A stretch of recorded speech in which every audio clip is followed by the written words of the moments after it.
Hi everyone, welcome into this week's My Weekly CBS Fix. Hope you had a great week. This week's video is dedicated as a refuah shlema for Baruch Yosef Aharon ben Yehudis, for Nechama Bas Chaya Rivka, and for Shalom Dover Mordechai ben Rachel. This week's Parsha is Haftaras Korach, in which we learn about the unfortunate uprising of Korach and his 250 people against Moses and his ultimate demise.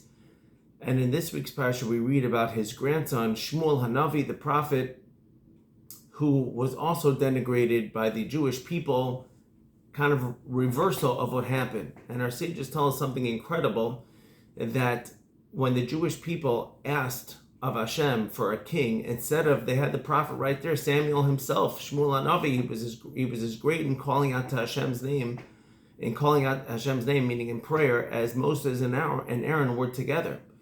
Yet the people said, we want a king. And what happened? Why do they want a king? Because Nachash, who was the king of Ammon, was coming against them. The Jewish people were like, we don't have a king. And they denigrated Samuel, Shmuel Hanavi, and they said, we need a king. We need somebody over us. And Samuel was being punished for his ancestors' sin because it was measure for measure. He had humiliated, and Korach had humiliated Moses by claiming that he was nothing, and ultimately he had his demise. And what was happening over here, that the people were telling Samuel, that he wasn't nothing, he wasn't good enough, and therefore they needed a king.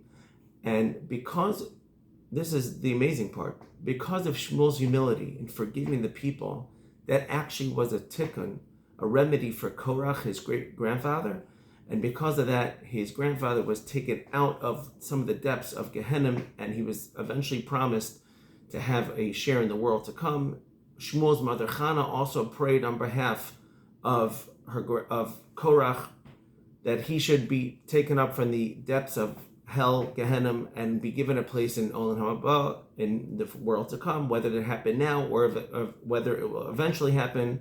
But we're seeing over here that Shmuel's humility was so amazing that because of that, because he forgave, that was a remedy for his grandfather. And we're seeing over here also the power of prayer, also amazing. It's also truly amazing. One other thing that we're seeing over here is, like we said before, the people saw the king of Ammon, Nachash, coming against it and said, we need a king.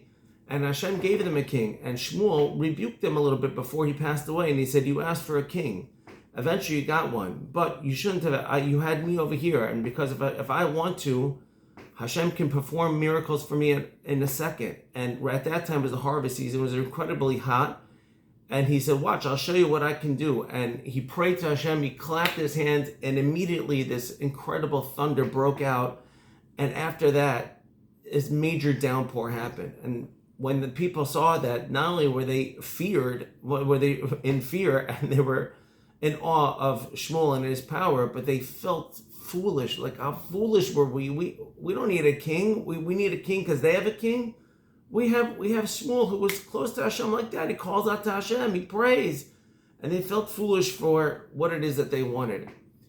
And we have to realize that we have our Jewish leaders in our generation as well, and when they pass away is when we feel foolish for what we had and why we didn't take advantage. Well, I have good news. There's many Jewish leaders today, and we should take advantage. We can take advantage of them, and we should take advantage of them. We have to realize their greatness in their generation was certainly great, but our generation has its greatness as well. Like our sages tell us, Ki Yiftach B'dar, Ki Shmuel B'dar, Yiftach, who was way on a lower level. He was one of the judges, lower level than Shmuel, but nevertheless, he was the one for his generation. We have the one for our generation, and they're all equally as great in the eyes of Hashem, as the Medrash teaches us, because of how it couples Moses with Yiftach and so on and so forth.